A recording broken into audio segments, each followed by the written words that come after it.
So again, friends, welcome to the session, which is RAN IBS Dash Planning and Design Part 1. It will be the end of this session.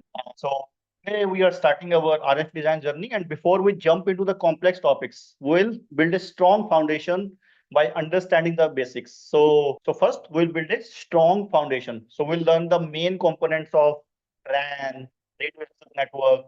We'll look into the function of central unit, CU, distributed unit, DU. Then we'll also look into the different layers like physical layer, RRC layer, and how they are distributed according to component like MAC layer, SDCP layer, all these layers, right? So we'll compare those with the traditional network as well. But our main focus will be on IBS dash design and planning, right? So when the basics are clear, we'll move into topics like link budget, deployment strategies, PCI planning, frequency planning, throughput planning, capacity planning, and dash RF design end to end. Also, we'll see the model tuning as well. Okay. So this will be the agenda. And I think first two topics may take 2 sessions to cover. And after that, third session will start from the link budget as well.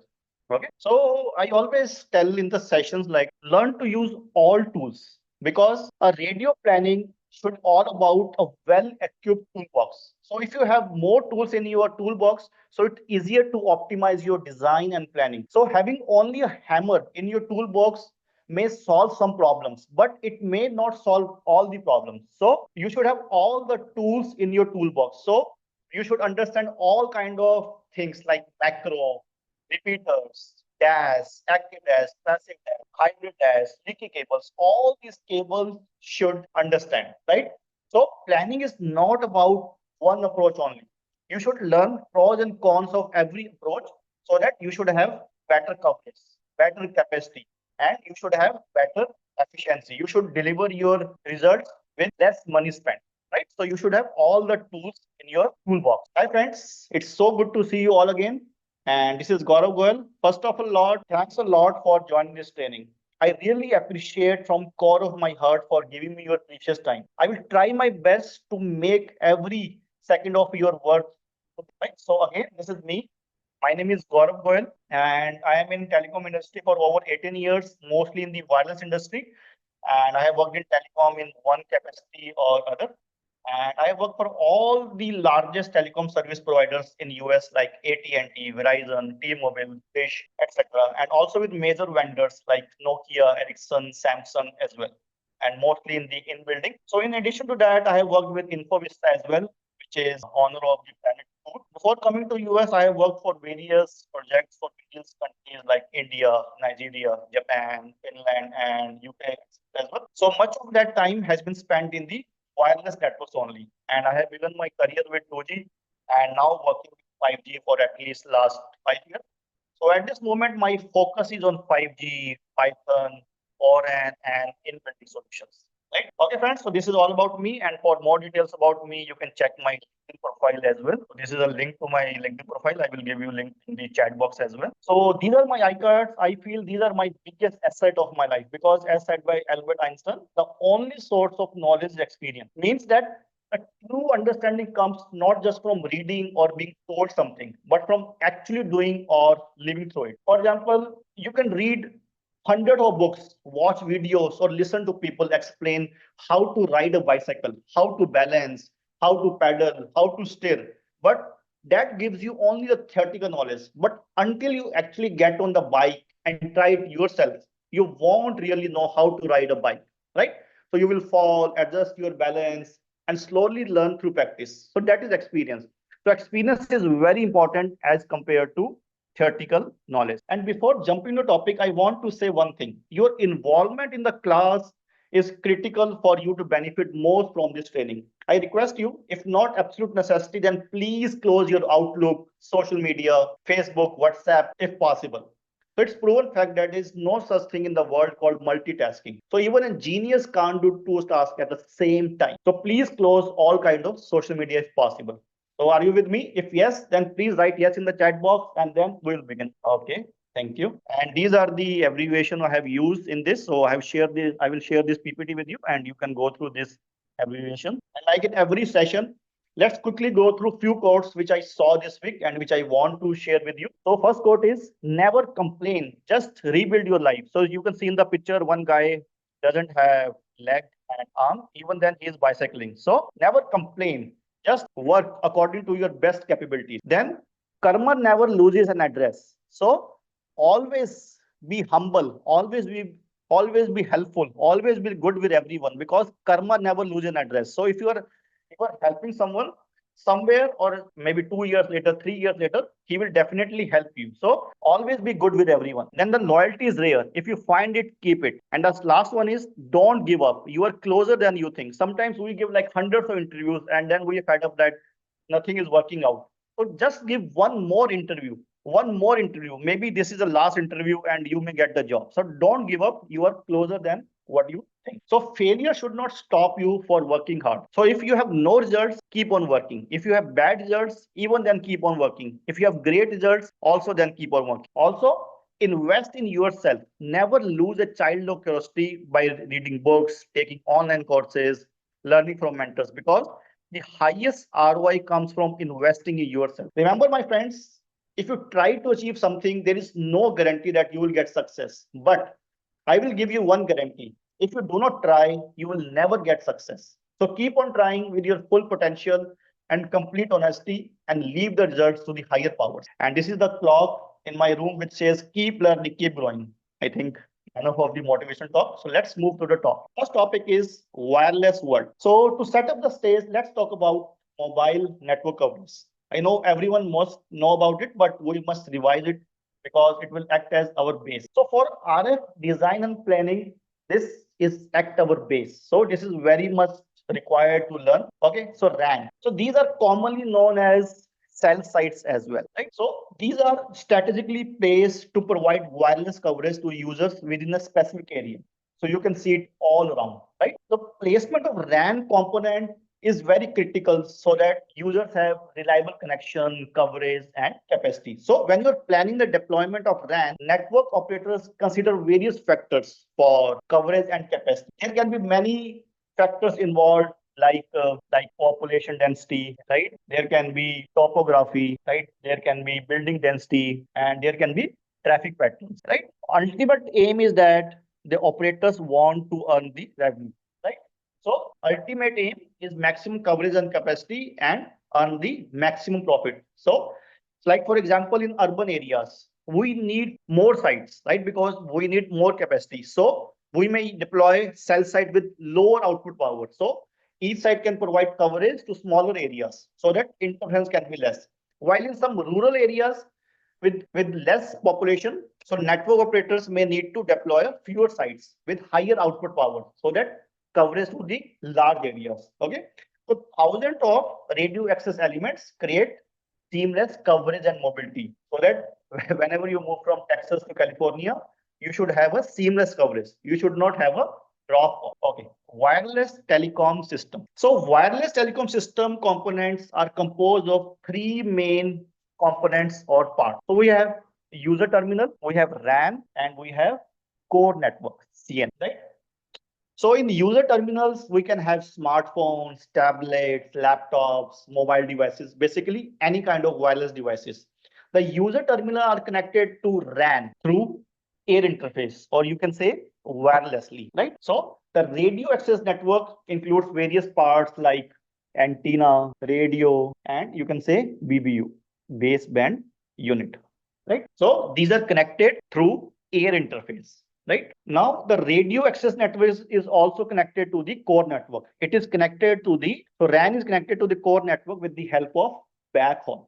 And the core network is responsible for overall operation of the network. So there are different means to connect the core network and the RAN. So they are connected maybe through microwave, maybe through fiber optic, or through a physical cable. And if there is challenge in the train, or if there is challenge in the terrain or large distance, so you can use the satellite to connect them, right? So examples can be in the ships, right? In the big seas or in the airplanes, right? So most of the time they use satellite for wireless connection.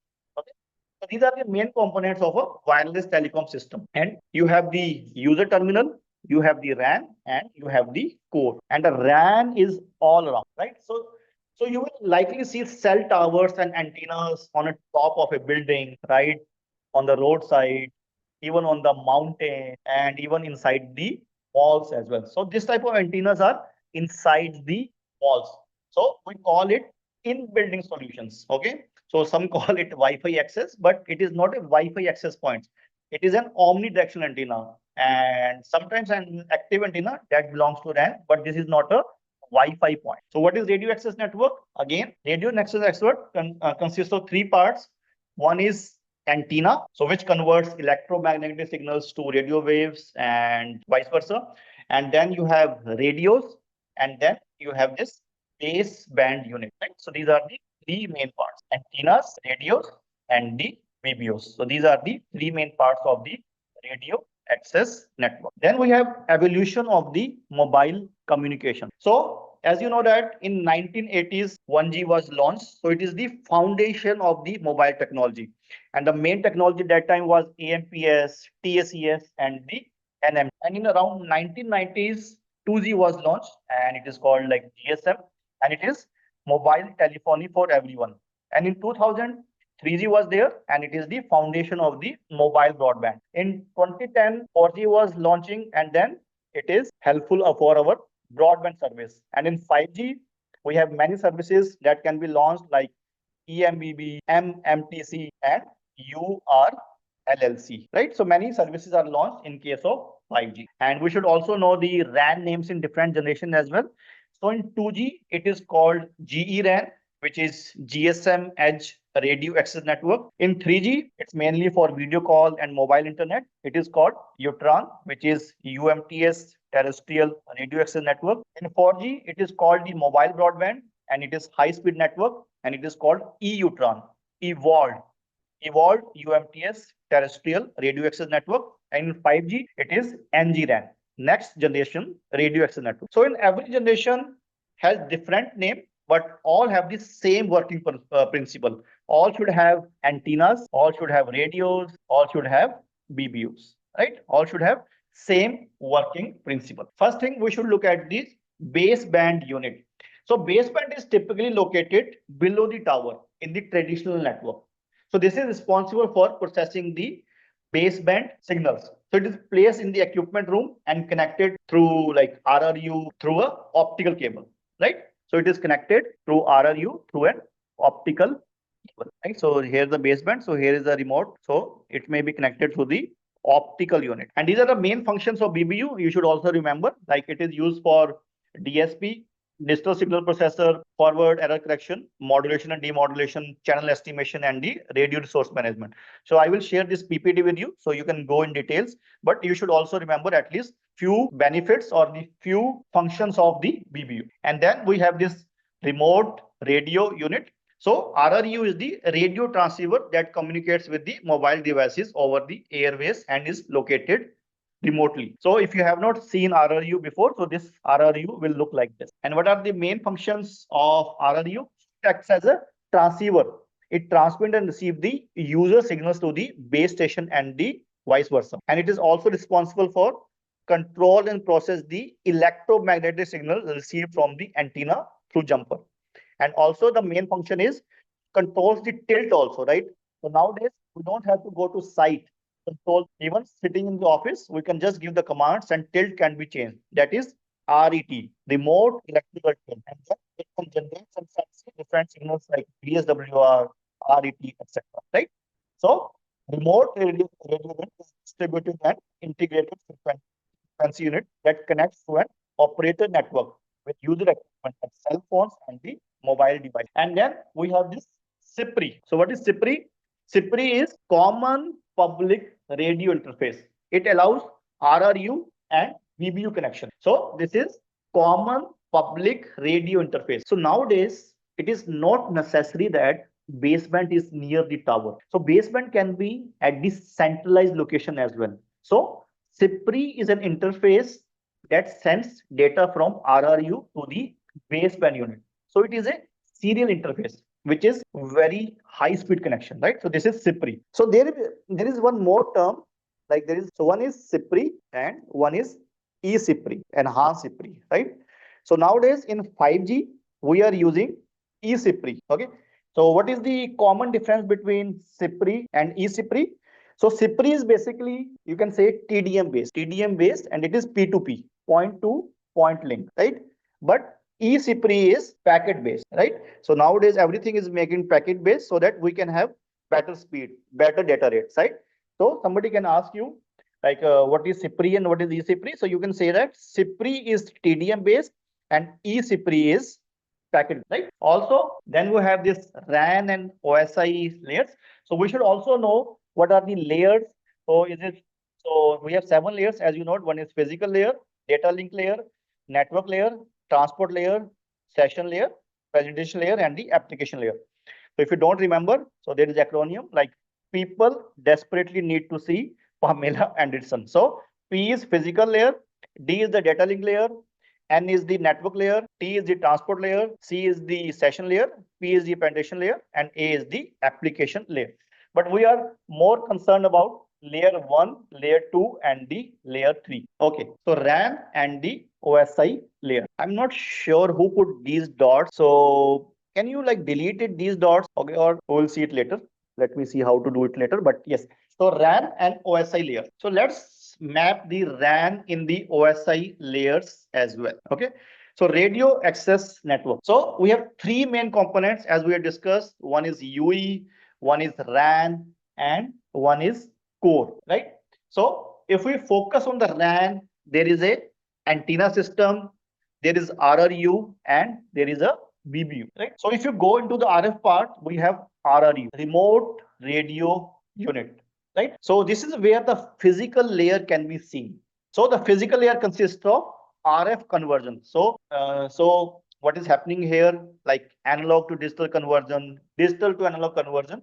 Then we have this BBU. So BBU performs a lot of tasks. So that's why it is one of the important parts. So BBU holds like RRC layer, PDCP layer, RLC layer, MAC layer, and the physical layer, or you can say upper physical layer.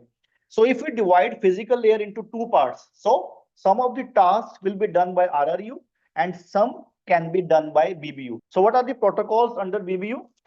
So one is RRC, which is radio resource control, right? So it is responsible for broadcasting, paging, connection management, mobility functions, measurement configuration, and the reporting. So typical example can be when somebody is calling you, right? They need to page, right? Paging is required. So that is under the RRC protocol. Then you have this PDCP, which is Packet Data Convergence Protocol. Okay. So this is responsible for like IP header compression, right? Security, ciphering, integrity protection, right? And then we have this RLC, radio link control, and it is responsible for segmentation, ARQ, duplicate detection, all these things, right? And then we have this MAC, which is medium. I know you may know these terms, but thing is that during the interview, sometimes it doesn't come to our mind. What is the full form of MAC? What is the full form of PDCP? What is the full form of RLC, right? So if you agree with me, can you write yes in the chat box? So MAC. So if you are familiar with carrier aggregation, right? So this is where carrier aggregation happens. So HARQ, right? Hybrid automatic request, channel mapping, and then packet scheduling, right? So this is just the illustration of RAN and OSI mapping layers, right? Okay, thank you. Yeah. Okay. Somebody has written all people should not try not drink Pepsi. Okay, that's also a good acronym. Thank you, Tamam. Yeah. Okay, so this is about RAN and OSI layer. Now, next topic will be evolution of RAN. So RAN is the critical component of the wireless communication. So it provides coverage and connection to the mobile device. So there are several RAN architectures available today, and each of them have unique strength and trade-off. So the choice of RAN architecture will depends on range of factors. So it may depends on the specific use case, how much money operator have, what kind of network topology he wants to work on, or available resources or the performance requirement. Some people are happy with the 4G only. Some people want ORN, like in AT&T they want ORN. So every operator has different needs, right? So let's see what are the different kind of structures in RAN. So in the RAN evolution, first we'll see is the traditional network.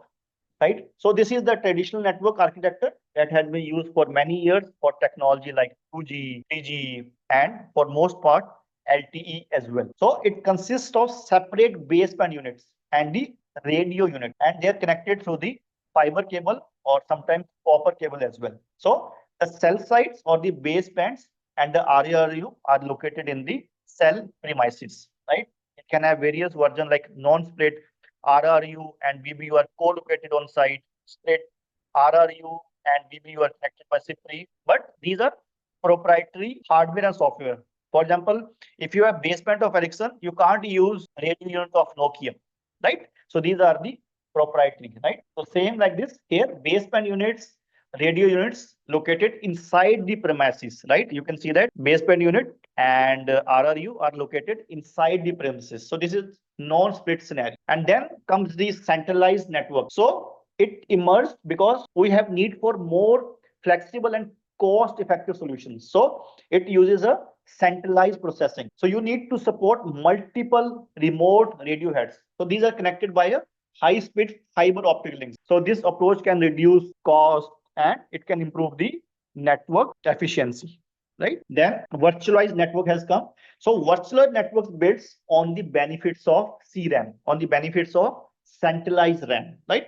So actually it is CRAN as well, but it adds the virtualization technology, okay? So idea is further improve efficiency and the scalability, right? So instead of hardware baseband, it can have virtualized baseband, right? And then comes the open RAN. Okay, so open RAN now, so we have the core network, your baseband unit is now separated into what you call centralized unit and the distributed unit, right? So there is separation, the functionality, right? So they have centralized unit is responsible for different layers like SDCP, and distributed unit are responsible for different layers like physical, MAC, RLC. Then the cloud native functions, right? The GPP hardware, right? It is general purpose hardware or COTS hardware, right? You may have heard these terms, commercial off the shelf, right? And the software defined networks and the interfaces are open. So if you have centralized unit of Nokia, then you can use distributed unit of Samsung as well. So this is the purpose of open RAN, meaning you can mix and match different vendors to a different vendors of RU to DU, DU to CU. Okay. So this is how the open RAN is different from the virtualized RAN. Okay. So you remove the proprietary equipment.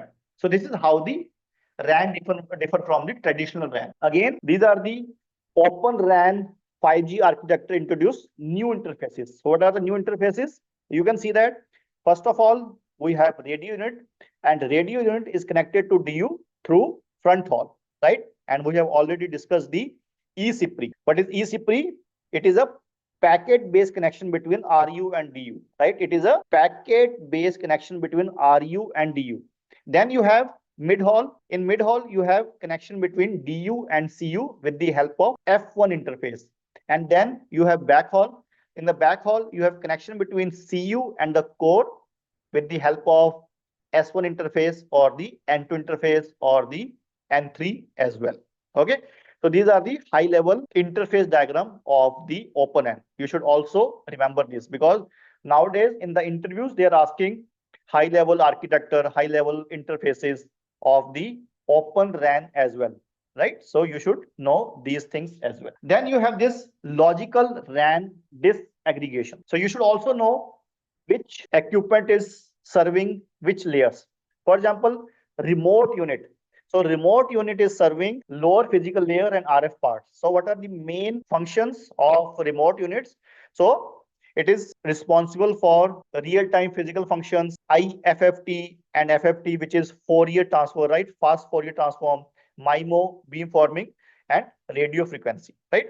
And then DU is responsible for three layers. One is higher physical layer, MAC layer, and the RLC layer, right? And main functions can be segmentation, concatenation, error correction, scrambling, scheduling, etc. And centralized unit or central unit is responsible for user plane. It is responsible for SDAP and PDCP. And in the control plane, it is responsible for RRC and the PDCP. And how control plane and user plane are connected? They are connected to the E1 interface. And how control plane is connected to DU? It is connected through the F1C interface. And how user plane is connected to DU? It is connected through the F1U interface. Okay. So these interface you should know by heart, right? So E1 interface between CU and CU, control plane and user plane, and F1U and F1C between CU and DU for user plane and control plane respectively, right? So you should know this. You should remember by heart these interfaces, right? So the radio access networks comes in the different form, right? So when we say different form, we are saying it is either an outdoor or an indoor solution for a different kind of structure. So we have different forms of radio access network in terms of their structure. So we have this kind of structure like SST, right? Which is self-support tower, right? Then we have rooftop tower as well, right? Then we have this guide tower, right? So a guide tower is like a tall, thin vertical structure. So why it is called guide tower? Because it depends on these guy lines, right? So it requires guy lines to stay upright to resist forces because of wind, rain, right? So that's why it is called the guide, right? GUYED, right? Guide tower. Okay. And then we have these emergency sites, which is also called cow site, cell site on the wheels. And then we have these monopole towers. And after that, we have this camouflage sites as well. So why it is called camouflage sites?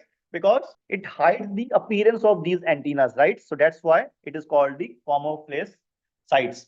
And then we have wall mounted, and then we have private network as well, right? So how does radio access network provide mobile coverage, right? So this is a typical area where we want to have mobile coverage. So meaning we want to have signal in our telephone or mobile phones or hotspots, right? So we need to build these structures. So this is a typical example of outdoor radio access network. So when we powered up this RAN, outdoor RAN, it gives us the mobile coverage, right? So how does radio access network provide mobile coverage? Colors that you have seen are the indicators of how strong the signal will be if you build a radio access network. For example, this dark, right? These dark areas where the coverage will be full bars. Okay, these are the dark area. So if you go further from the site, there is other shade of blue, right? So if you go indoors, maybe here or here, you have some other shade of blue, right? So getting far away from the RAN or cell site, our signal level or the received signal level goes down, right? So that is the main principle of RF design and planning. So it is a combination of distance from the site and path loss, right? And the path loss depends on the band as well. So low bands like 600 bands, 700 bands may have low path loss as compared to mid band, high band, or millimeter waves, right? So how are the obstruction in the area? Where are you located? Indoors, outdoors, population, frequency. These facts will affect the signal strength. So you can see here that there are many buildings, right? And we have one macro site, right? It tries to reach inside the building, but since signal is insufficient, so it is not able to reach inside the building. So in short, you can say that macro is insufficient. So IBS is one of the most effective solution to solve this problem in terms of coverage, capacity, and the quality as well. As you know, where are the users? So wireless communication nowadays is one of the fastest industry in the world, right? It is growing at a huge pace. Everyone has phone, but nowadays most people have phone, laptop. So you can say that 4 or 5 wireless devices, right? So in particular, most of the users are inside buildings, right? They are at home, airport, shopping centers, university campus. Only for a small amount of time they are moving, right? But they are rarely outdoors. So in-building solution is very important, right? So due to this importance of in-building solutions, so we have many questions in our mind, like how much effort shall we devote to guarantee sufficient coverage level inside the building? Is the signal from external cells enough to penetrate inside the building? How do radio waves and other kind of waves behave in the environment inside the building, right? So these are the questions we should study before starting our radio planning and design, right? So you can see here These are the areas which are the populated, right? People may live here. So it seems that signals are very weak, especially if they are passing through an indoor or a building structure. So why it is like?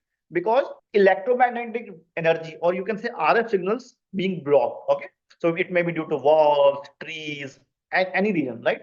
So it tends to get weaker. So this is the impact of obstruction on the electromagnetic energy. So to cover population in the building, we need a better solution. And that solution is called the in-building solution, or you can say the IBS solution, or you can say DAS, distributed antenna system, right? So what is the purpose?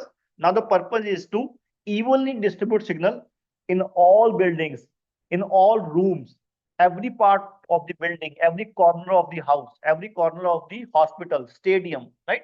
So this is all about RAN and IBS. So we'll go in deep in RAN in next few slides, right? So before jumping to the next slide, please let me know if you have any questions. Please write in the chat box. Yes. So first question is, will the recording be shared later on?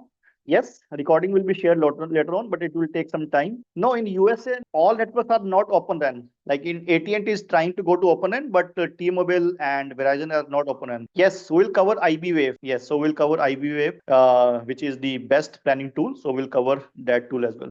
Yeah, we'll cover all these topics like what is small cell, what is DAS, all these things we'll cover. Okay, thank you. So let's jump to the next topic. Okay. So in-building wireless world. So the cellular service inside the building to provide better coverage. That's why we need in-building solutions. So it uses DAS to evenly distribute signals in the all target areas, right? So you can see that why in-building coverage is very important. Suppose, let's take one example. Let's divide our 24-hour day, right? Let's divide our 24-hour day. So for example, just imagine from 12 to 6 a.m. Okay, so 7 hours. So probably you are sleeping or preparing yourself for work, right? So those 7 hours is equivalent to 29%, right? So 29% of day is indoor, right? Then maybe 1 hour travel, so that is 4% of the day. And then when you go to office, work in office, so you will have 8 a.m. until probably 7 or 5 p.m. So if you are lucky, your boss will not ask you to do some overtime.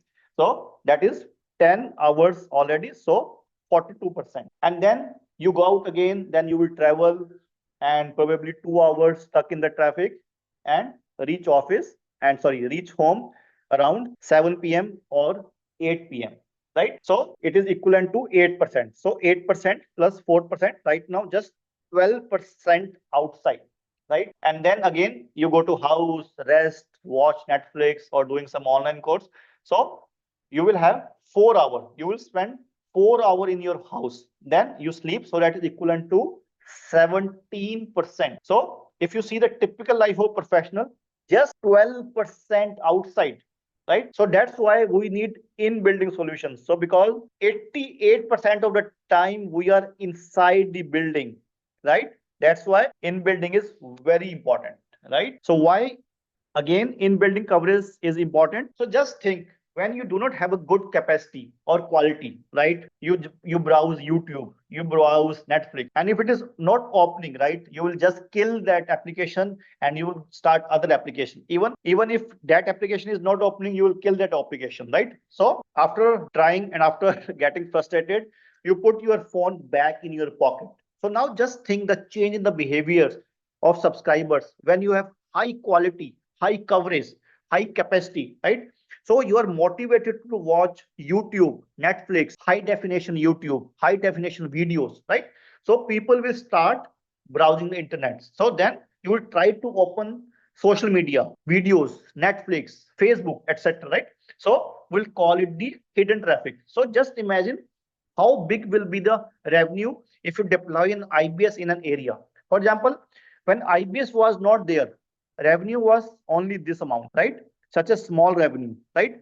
But when IBS was installed, revenue was increased like this, right? So there is no doubt that after deploying IBS, revenue will be increased. But it's not easy to deploy IBS. So we should do proper planning and design, because there's lots of factors, there's lots of money involved with, because cost of deploying an IBS site is very high. Okay. it is not only the equipment, it is not only the services, but the acquisition cost, right? The cost of design, okay, and the implementation, and also the optimization, and then the upgrades. So many things involved here. So you should properly design, plan, and propose that in that particular area, dash is required or not. Right. So what are the motivation for in-building solutions? It can be like hot desking. It can be seamless outdoor-indoor transition. So when you go to your office from outside inside, it should be seamless. Person should not know that there is a change in signal, there is change in PCI, there is change in RSRP, right? He should know. He should not know, right? Then we have uniform coverage everywhere. Then we should have higher data rate, which can support interactive and streamlined application. And antenna should be small. You can't put like macro antennas in the office, in the buildings, right? In addition to that, it should cover health and safety issues. So as you know that in building has low power, so it covers that part as well. Private systems and special billing, right? Building space efficiency and reconfiguration cost, and then battery interference management, location based service, all these things, right? Okay, so somebody is asking you what is hot desking. Anybody knows what is hot desking? Can you write in the chat box what is hot desking? Okay, that's fine, no problem. So hot desking is basically like this, like if you're in office, right? Suppose this is one cube, this is second cube, this is third cube, this is fourth cube. So in hot desking means this cube is not assigned to a single person. This cube is not assigned to a single person. So maybe from 9 to 5, a person will work. From 5 to 8, other person will work. So hot desking means workers are not allocated a single seat, right? They are allocated seats on a rotating base, right? Instead of giving their own desk, right? So this is hot desking. Okay, thanks. Good question. Then we have this in-building tool, which we'll discuss in this training. So one of the best tools for in-building is IBWave. So IBWave is the global provider for in-building solutions. So the motive here is to provide better in-building design and plan multi-technology wireless networks using buildings and the venues as well. And it has more than 17 years of experience, and it has more than 1,200 customers. And this slide may be old, so they may have more customers and more network designs, right? So this is very perfect tool for in-building design, and it has all kind of clients like operators, integrators, and OEM, right? Original equipment manufacturer, right? And it has various parts like IBWave Mobile can be used for site survey, IBWave Design can be used for planning and design, and IBWave Unity can be used for installation and commissioning and for the upgrades as well, right? So this is the portfolio, and it can be used for wireless design and planning software, IBWave Unity, IBWave Mobile, and IBWave Wi-Fi as well, right? So it has optional modules like propagation module. It is used to create 3D building modules, professional proposals, and optimization to generate data maps and the collection for the RF measurement as well. In short, the best tool for the in-building design. I'm using it for many years, and it makes my work so much efficient and productive. And I am IBWave level 1, 2, and 3 certified as well. And in the past, I have given lots of trainings related to in-building as well. The next topic is basic RF terms and units. Before jumping to this topic, please let me know if you have any questions in the chat box. And also please tell me, how is the speed of the session? Is it fast, okay, normal, or too slow? Please write in the chat box that thing as well. Can you please write yes in the chat box? Are you able to open these links or not? So cost of, yeah, so how many total sessions you will take? I think I will take around 8 sessions. So I think 8 sessions are enough for RF design and planning. And IBWave level 3 will cost around $2,500. And but you can't take level 3 directly. You have to first pass level 1, level 2, and then the level 3 as well. I think IBWave has a good ROI and good in-building solution. But before jumping to the in-building solutions, I think you should know the basics of in-building. So before investing so much money in the IBO certification, so please go through the videos, and I have shared one course as well. So you can join that course as well. So that is very less price I have put. So you can learn the basics of in-building first. And in that, I have covered some part of the IBWave as well. So please go through those things, and then you can invest money, like it will cost around $8,000 or $7,000 for doing all these three courses, right? So I used to invest a lot of money in these courses. So, but before I, this is my advice, before going that, please go through these video links in buildings, etc. Right? Okay. So the link are working. Any other question before jumping to the next part? So Abrar, can you confirm? Are you able to open those links? Okay. Thank you. Okay. And many persons and many people have joined this course and they have taken advantage of this very small price course. So if you want, you can enroll for this complete course as well. So in addition to video recording, you will get all the PPTs, all the books, and all these things will be there. And Omar is one of my students, so he likes this course. Thanks, Omar, for enrolling for this course. Okay, so no questions. Let's jump to the next part. Basic RF terms and the units. So this is also very important for RF design and planning. So you know radio frequency, that is everywhere, right? Propagation. So we know that wireless devices functions by transmitting and receiving electromagnetic waves. An antenna converts those RF signals from a transmitter into the electromagnetic waves and converts incoming electromagnetic waves into the signals for a receiver, right? So you need antenna everywhere, be it in phones, houses, car, etc. Right? Thanks, Omar, for the comment. And then you have this frequency. So frequency is the number of occurrence in a given amount of time. Frequency is 1 divided by time. And what's the unit of frequency? It's hertz, right? The unit of frequency is cycles per second, and unit is hertz, and it is in honor of Heinrich Hertz. So again, frequency is the number of cycles the wave complete in 1 second. So it is denoted by hertz, right? Z, right? H is capital and Z is in the small, right? H, Z, right? So here you can see that it is a 3 hertz signal because you have 3 cycles in the 1 second, right? So this you should remember. And then should also know the wavelength. So wavelength is lambda.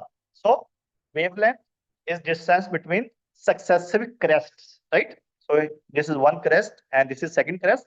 So lambda is the distance between successive crests. And what is the relation between frequency and the wavelength? So here c is the speed of light. So since the speed of light is constant, so there are only two variables in this equation. One is frequency and one is wavelength.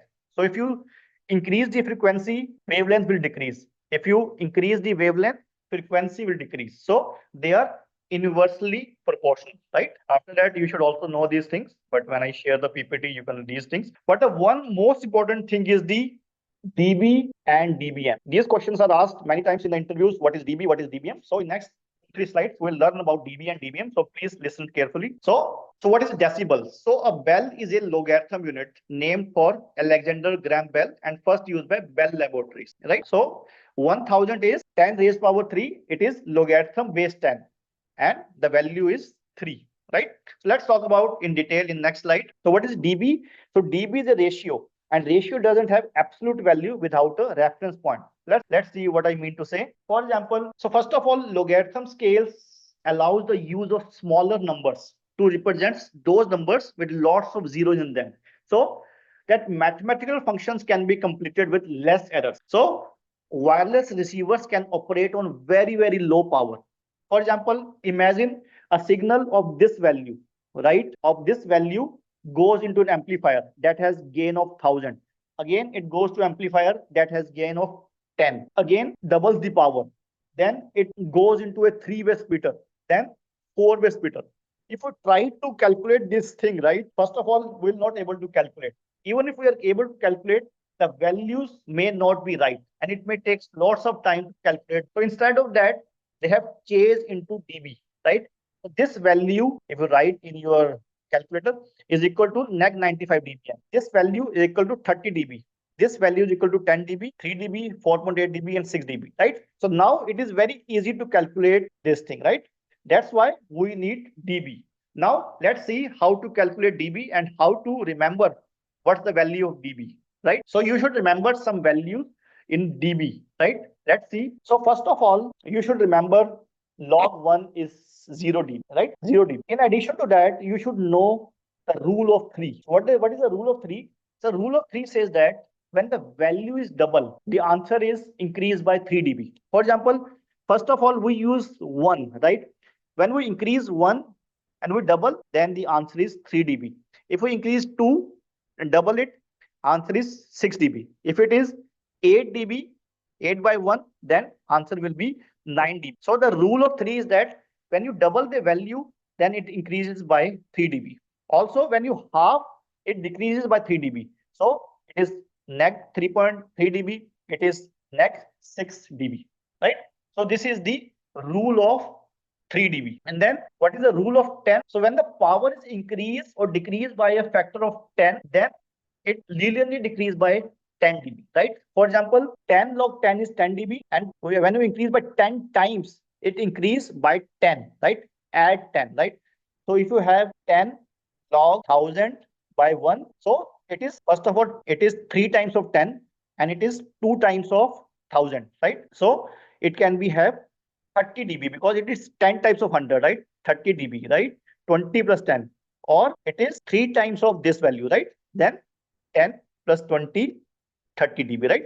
So in both cases, the answer will be 30 dB, right? So you should know these values by heart. So if somebody asks you, like if 8 is 9 dB, right? What will be the value of 16? It will be 18 dB. Sorry, it will be 12 dB, right? This you should remember. So now the question is, first of all, please write yes in the chat box if you understand this concept. Okay, then can you solve this problem? So what will be the value in dB for this 250x? Can you please solve this? Please give me answer 1 to 1 if possible. No, it can't be 48 dB. Please try again. Let me give you a hint. So what is the value of 1000x, right? 1000x is 10 dot log 1000 by 1, which is 30 dB, right? So now you can use the concept of 3, right, to get the 250x. So if you give the right answer, I will give you 50% off on the course on that person, right? So please give me the right answer. Please give me answer 1 to 1. Okay, okay. So who is the first person? Okay. So Dumitru was the first person who gave the right answer. Okay. So if you buy the course, I can give you 50% off. Okay. Yes. So right answer is 24 dB, right? So 1000 is 30 dB, right? So if you half it, right, 500, right? We have used the rule of this, right? Then it will be 27 dB. And then if you again half, it will be 250 and it is 24 dB, right? Yes. So thanks for giving the right answer. I hope you have used this formula, right? Okay. Thank you. Thank you. Thank you, Amar. Thanks everyone for giving the right answer. I hope you have not used the laptop or you have not used the computer or the calculator, right? Again, please write yes in the chat box if you have now understood the concepts clearly. If you have any doubt, please write in the chat box that as well. Okay, thank you. In addition to that, we have to learn the concept of dBm as well, because dB is a relative value, right? So since dB is a measure of a relative value, so how can we talk about actual value? So for that, we need dBm. So dBm, we have 1 milliwatt. Okay, so again, in dBm, so we have discussed that in dB, value 1 is equal to 0 dB, value 2 is equal to 3 dB, value 4 is equal to 6 dB, right? And same value half is equal to minus 3 dB and so on, right? So always remember, in dB, value 1 is equal to 0 dB, and in dBm, 1 milliwatt is also equal to 0 dBm. Okay, this you should remember. And then here in dBm, you have to use the rule of 10, right? So 1 milliwatt is 0 dBm and 10 milliwatt is 10 dBm. So you have to add 10, right? Like we have discussed. So what will be the value of what happened? Just 1 second. Okay, so 1 milliwatt is 0 dBm, 10 milliwatt is 10 dBm. 1 watt is 30 dBm, right? So what will be the value of 100 milliwatt? Anybody? Can you write in the chat box in dBm? So 100 milliwatt is how many dBm? Exactly. It will be 20 dBm, right? So we are using the rule of 10. And now here we are using the rule of 3, right? We are doubling the power. So it is increased by 33 dBm. So what will be the value if you use 4 watt? And anybody tell me what's the value of 4 watt in dBm? Beautiful, Metro. Thank you. It will be 6 dBm. It means concept is clear to you. Thanks a lot. Okay, so we have to use a rule of 10. So whenever the power is increased or decreased by a factor of 10, linearly that increase or decrease equal to 10 dB logarithmically. So we should always remember 1 milliwatt is equal to 0 dBm, and 10 milliwatt we are increasing 10 times. So here we have to add 10, right? Again, we are increasing by 10 times. Here we have to add 10, right? So in dBm, we are adding. Here we are multiplying, right? We are multiplying by 10, right? But here we are adding by 10, right? So here we have to use rule of 3 as well as rule of 10. For example, 1 milliwatt is 0 dBm, and then it is 2 milliwatt. That's fine. So I'm not able to, so it's 2 milliwatt. So 1 milliwatt is 0 dBm, and 0.5 milliwatt is -3. So we are using the rule of 3. And then 1 milliwatt is 0 dBm, and then 10 milliwatt, right? So 10 milliwatt. So here you can see 10 milliwatt will be 10 dBm. 100 milliwatt will be 20 dBm, right? Where is 100 milliwatt? It's not showing, but 1000 milliwatt will be 30 dBm, right? This way you can calculate this dBm and dB, right? It's very important, right? So next topic will be building architecture. And before jumping to building architecture, any questions, please let me know. Yeah. Base station power is in dBm, right? So UE power, maybe 33 dBm or 33 dBm, right? Yeah. So base power, yes, TX power, all are in dBm. So base power is usually like 43 dBm, 46 dBm, right? Yeah. Thank you. Okay, so if you don't have any other question, let's jump to the building architecture. So where we need to deploy IBS? Can you write in the chat box where we need to deploy in-building solutions or DAS? Can you please tell me? Okay, thanks. Thanks for the right answer. So here are the few examples you have all mentioned in the chat box. So we need to deploy IBS in offices, industries, airports, tunnels, high-rise buildings, hospitals, hotels, and the stadiums. Thanks all for giving the right answer. So first of all, we should take care of building needs, right? So first of all, we should take care of building aesthetics, right? We should take care of appearance. So after installing IBS, it should not deframe the building, right? Defame the building, right? It should look as good as before, right? So it should have discrete appearance. So if the wall color is black, we should not put white cables, right? So we should take care of the aesthetics of the building. And then we should take care of the cable types, right? So it should rigidity, diameter, it should be proper, right?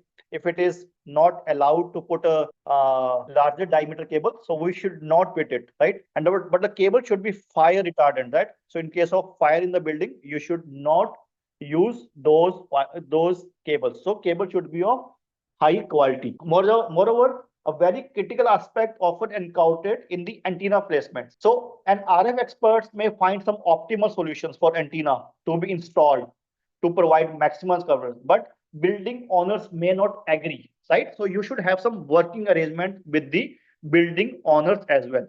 Moreover, you should take care of the physical aspects in the design as well. Heat, power supply, cable standards, all these things you should be careful about. And then other requirement needs. So there may be some other requirement needs like a system support for the installed technology and the frequency band and the integration of other technologies and systems from the other operators as well, right? So this single operator solution is not a problem, but when you have multi operators, you have to coordinate what kind of solution they are using and when to visit a site. All these things you should cooperate and operate, right? And then you should know, is it single technology or multi technology? It is like only 4G, 4G plus 5G, and all these things, right? So you should be understand, right? So you should be very careful that during your design, installation, or commissioning, other operators should not be affected, right? So you should be very careful. Now let's talk about the characteristics of the buildings. So we have different types of buildings where DAS can be utilized to improve coverage and capacity. Like we have stadiums and ballpark, we have casinos, we have offices, we have theme parks, right? So let's talk about the characteristics of different kinds of building. Each building has some unique property. By knowing them, it will be easy to design that particular venue. So in addition to RF requirements, we must consider some relevant issues as well, which are dependent on nature and the type of building. So first of all, we should talk about some common propagation inhibitors. Why signal is not able to reach the in building. So radio signals are electromagnetic waves that travel freely through the air, and they can be absorbed, reflected, refracted, and diffracted, right? So we should know that these terms were very important, like absorption, we have reflection, we have diffraction, and we have refraction as well, right? So we should remember these terms, right? So we, in engineering days we have learned these terms, but now we don't remember, but at least we should know the name, right? Absorption, reflection, diffraction, and the refraction. So after 9/11, right, there are some stricter rules when you are making an office building, right? They are using heavy metals, heavy glass, heavy steel, right? So because of that, signals are not reaching inside, right? That's why they act as a inhibitors. So what kind of various issues we can see? We can have like line of sight issues, right? Dense tree cover. There may be a tree between macro and the building, right? Neighboring buildings also create interference. And as I said, dense construction materials like glass, steels, block, and bricks, and then dense interior walls and the furniture scheme. Also, underground structures such as basement and the military as well, right? So first thing is the high rise building. So what are the issues related with the high rise? So just we have seen the common issues which can be with all kind of buildings, but let's talk about the specific issues that can be arise in high rise building. For the high rise building, the first issue is related to interference, since they have direct line of sight from the macro side. So this can interfere our IBS solution. Also, these facilities have large number of floors, right? It can be have 50 floors, 100 floors. So coverage and handover is very important, right? So we have to design very careful whether we have to use one sector for all the floors in the elevators, whether we have to use different sectors. That is different thing. We will cover this in detail, but we should be careful, right? So data rate should be distributed across the building, especially in the higher level for office spaces. Then we should take care of aesthetic and the future capacity demands as number of users may rise in the building. So we should plan like that we should not have too much, we should not have to change too much in the cables, we should not change too much in the construction, right? Because it's very difficult to get access to these buildings, right? So we should plan for the future capacity as well. Then you have airports. So airports are very unique. They have high density of users, right? And moreover, when you arrive in the airport, especially from the international or from abroad, so operators want to catch those roamers so that they should be on their network as soon as possible, right? So AT&T wants that somebody from Airtel, he should roam to AT&T. T-Mobile wants somebody comes from Nigeria, he should roam to their network. Verizon may wants so that they should roam on their network. So signal should be very, very good. But the problem with the airport is that they don't have large number of floors, but they have large floor area. So which make propagation very challenging, right? Right. So we should be careful how to design it, how to design the sectors depending on the areas, right? So they have large number of atriums, right? You know atriums, right? Right. So they have open court areas, right? So there are many users. So handover should be very, very proper so that we can avoid the interference and cost drop should not be there. So sectorization is important for airport as well as proper design for handover areas with low subscriber density and guarantee handovers with the outdoor cells. So this is me. So this is the tarmac area. So this is me. You will not get this photo in the Google because I am designing it. So I was working on the one airport called the BWI Airport, Baltimore Washington International Airport. So this is the area where we park the aeroplane, right? So sometimes passengers are not getting the signal inside. So I have to model tune and I have to design this why we are not able to get signal. So I was doing this CW testing. So this is how we get signal inside this tarmac area, right? So we'll go in detail, but just for your reference. So I have designed this area in the BWE airport. We have few questions. Let's see. Okay, nice. Okay, yes. Thank you. Okay, then we have this road tunnels. So in general, in road tunnels, capacity is not that important. Only coverage is that important. And coverage can be provided by the repeaters, like using radiating cables, right? So interference is normally very low as the tunnel isolates external signals very well because they are thick walls, right? So An issue take into account is the speed. So at what speed you are driving? As you know that in LTE, right? Sorry. As you know that in LTE, maximum speed allowed is 350 kilometers per hour. Anybody? What's the maximum speed allowed in 5G? Can you let me know? Beautiful. Thanks, Omar, for the right answer. In 5G, maximum speed allowed is 500 kilometer per hour. So depending on the speed, we should know which technology we should implement here, right? Then we have this underground metro. So in underground metros, in addition to coverage, we should be careful about the capacity as well, because there are lots of people there, right? So when we move from like tunnel to station, right? So there may be handovers, right? So we should take care of those handovers. Moreover, as you know that in busy hour, right, there are lots of traffic, lots of people are there. So we should plan for the capacity as well, right? So tunnel is very important. And my favorite is the stadium. So if you are able to design stadium, you are able to design any building, any offices, because stadiums are very complicated. Because in stadiums, you have many areas like concourse area, corporate boxes, shopping area, press area, TV commentary area, security area. All these areas are there, right? So stadium are very difficult to design, but also very fulfilling to design. I have designed more than like 10 stadiums in last few months. So I have designed like M&T Bank Stadium, Eagle Bank Arena, Merryweather Post Pavilion Stadium, DC United Stadium, or you can Audi Field. So these stadiums are designed by me for the ATN, right? Okay. So I've just seen that time is 4:30. So let's summarize what we have seen, and next we'll discuss in the other class as well.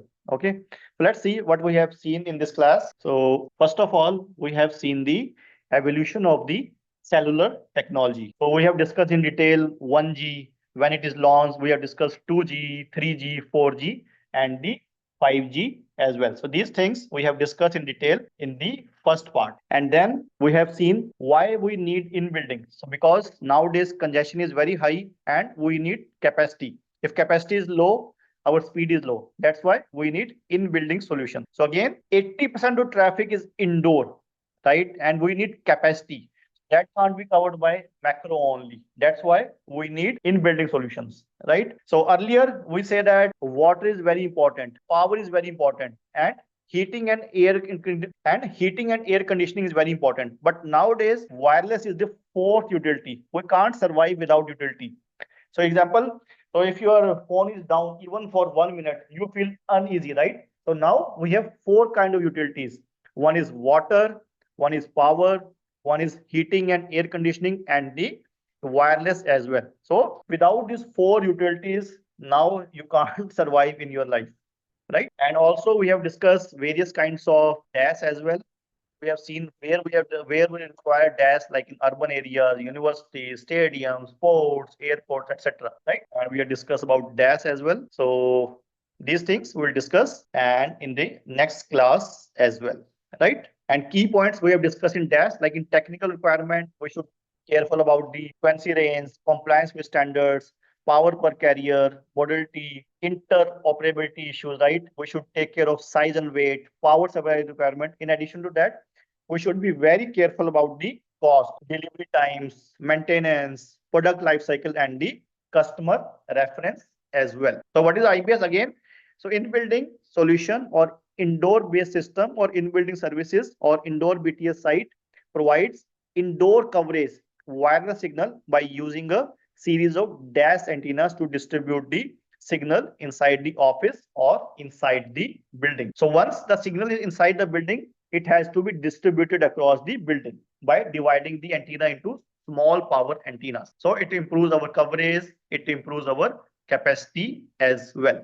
Again, friends, this is me. My name is Gaurav Goyal. And for more details about me, you can please check my LinkedIn profile. So next class will be as soon as possible. So, okay, friends, this is all from my side. Thank you once again for joining this training and for giving me your valuable time. I truly appreciate your commitment to learning and growing. So take care of yourself, your families, and keep pushing forward.